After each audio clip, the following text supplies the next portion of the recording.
मैं राजस्थान से इज़राइल में हूँ, लेकिन इस इज़राइल में मुझे राजस्थान की कुछ खबरें हैं जिन्होंने अंगेज किया हुआ है। और अंगेज खबर एक ऐसी, और असल में जब इज़राइल में आया तो ये खबर ने मुझे ज़्यादा टच किया। खबर कैसे है?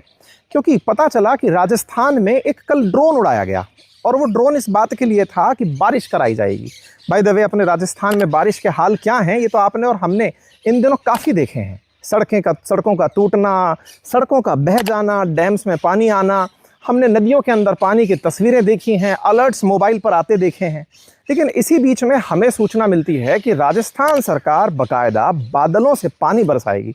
एक आमिर खान का पिछला एडवर्टाइज याद आ जाता है जिसमें वो कहता है ना, जब मोरनी आ गई हैं खेता बिच तो बिन बादल बरसात करा दें। कल राजस्थान सरकार ने कृत्रिम बारिश का नया अनोखा प्रयोग किया। हालांकि वो मजाक का पात्र बन गए।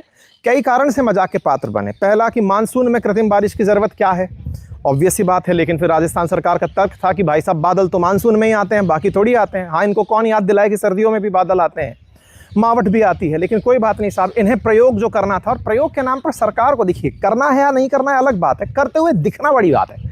सरकार कुछ कर रही है ये आपको पता चले, मंत्री महोदय वहाँ हों, सारे इंजीनियरिंग के अधिकारी वहाँ हों। और भाई साहब, हद तो तब है जब इस कार्यक्रम को करने से पहले पूजा पाठ विधि विधान से कराया जाता है। पूजा पाठ में शायद कमी रह गई होगी, इसीलिए ड्रोन उड़ता उड़ता अटक गया यार।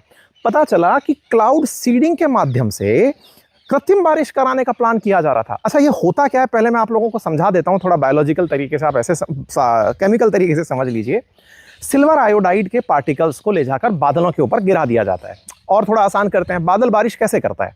बादल बारिश ऐसे करता है कि साहब, बादल में कुछ वेपर होती है। जैसे अपने घरों के अंदर अपन समझिए कि पानी गर्म कर रहे हैं तो भाप बनकर पानी ऊपर उठता है। लेकिन पानी एक साथ इकट्ठा हो जाए तो बूंद में कन्वर्ट हो जाता है, और थोड़ा ऊपर चला जाए तो बूंद भारी होकर नीचे गिरने लगती है अकॉर्डिंग टू ग्रेविटी। लेकिन जब बादलों में थोड़ा पानी कम होता है, जो बूंद में कन्वर्ट नहीं हो पाता, तो उसके अंदर कुछ सैंड जैसे पार्टिकल्स डाल दिए जाते हैं जो पानी को एक साथ नज़दीक ले आए। उसमें समझिए कि सिल्वर आयोडाइड का उपयोग किया जाता है। इस तरह की सैंड में हल्की है, आसानी से ऊपर पहुंचाई जा सकती है, ज़्यादा दूर तक फैल सकती है, इकट्ठा होकर के बंच में नहीं रह सकती। तो बादलों के ऊपर जैसे ही डाला जाता है तो होता क्या, सिल्वर आयोडाइड के उस पार्टिकल के साथ में जो वेपर है ना, वो चिपक जाती है, और वेपर चिपक करके उसको बूंद में कन्वर्ट कर देती है। बूंद भारी होती है और धड़ाम से गिर पड़ती है। तो इस तरह से कृत्रिम बारिश की जाती है। हाल ही के समय में, साल भर पहले दुबई के अंदर कृत्रिम बारिश की चर्चा हुई थी। नया फिनोमिना नहीं है, 1951 से दुनिया में इसके प्रयोग चल रहे हैं।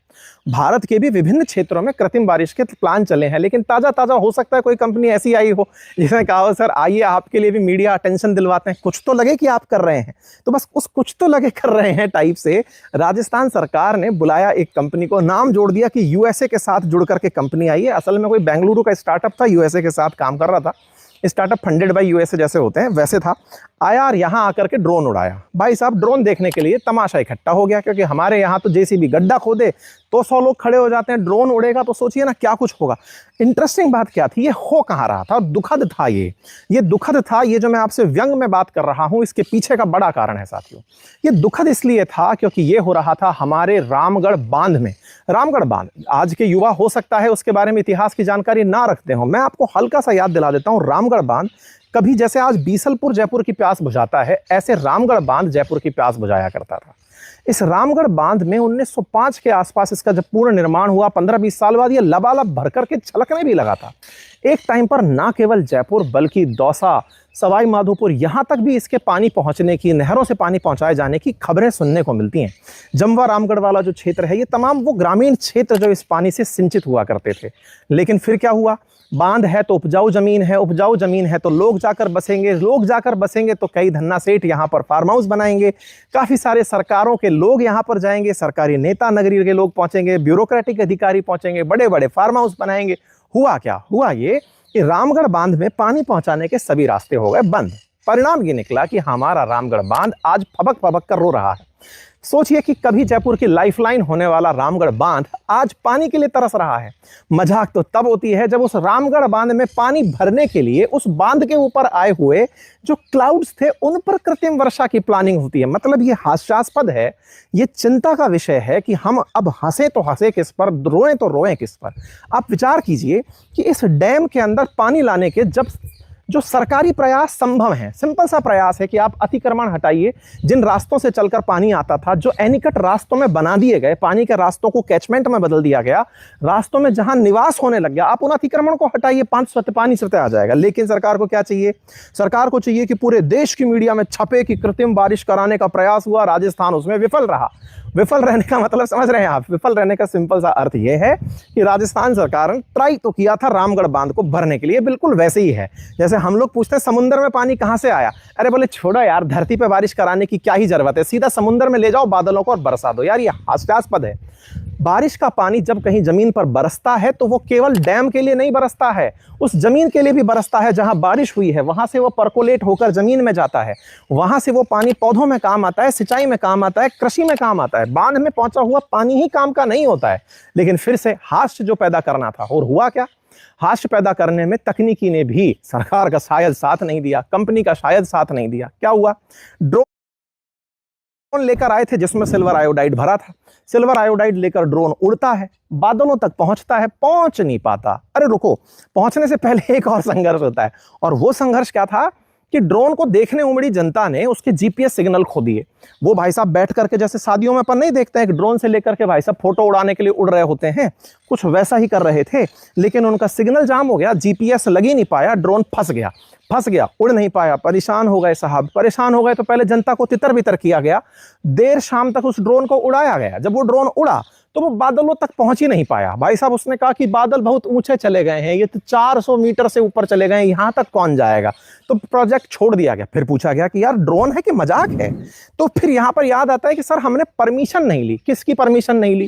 बोले 400 मीटर से ऊपर उड़ाने के लिए डीजीसीए की परमिशन लगती है। अब डीजीसीए ने परमिशन नहीं दी तो बोले अब क्या करिएगा? सरकार हो कि मजाक हो? बोले 8 से 10 दिन में डीजीसीए परमिशन देगा। ये तो मजाक चल रहा है साथियों। मतलब मनोरंजन की हद ये हो गई है, मीडिया में आने की जो सरकारी प्रयास हैं, खबरों में बने रहने के जो सरकारी प्रयास हैं, उसमें यह हास्य पैदा होता है दुख के साथ में। कहते हैं कि दुख ही शायद हास्य का सबसे आसान तरीका है।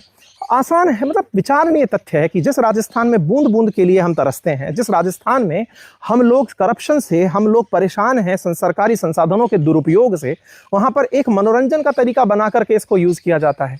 बारिश के सीजन में ही आप कृत्रिम बारिश कराने निकलते हैं, वो भी फेल हो जाती है। और चलो आपने प्रयोग किया, प्रयोग के समर्थक होकर के साइंस का विद्यार्थी, एक आईआईटीएन छात्र होने के नाते मैं आपसे ये कहता हूं कि चलो ये अच्छी बात है कि आप साइंस का उपयोग करके कृत्रिम बारिश करा रहे हैं।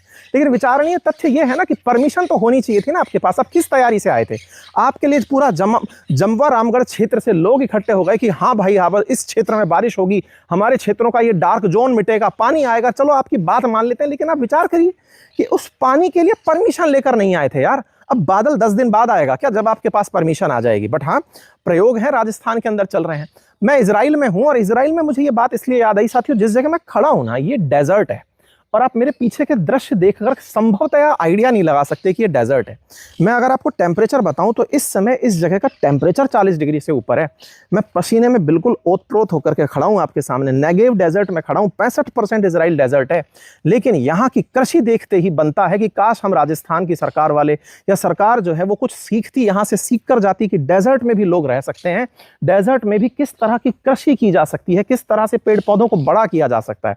साथियों, मैं आप सबसे ये रिक्वेस्ट करूंगा कि हम सरकारों को अकाउंटेबल बनाएं और खुद भी जिम्मेदारी समझें कि बारिश के बिना सब सून है, पानी बिना सब सून है। बारिश का पानी सड़कों पर बहकर यूं ही व्यर्थ हो जा रहा है, उससे काम नहीं चलेगा।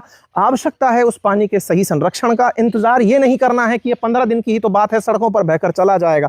अरे क्यों जाना, सड़कों पर बहना ही क्यों, वो जमीन में क्यों नहीं जा रहा, उस पानी का सदुपयोग क्यों नहीं हो रहा।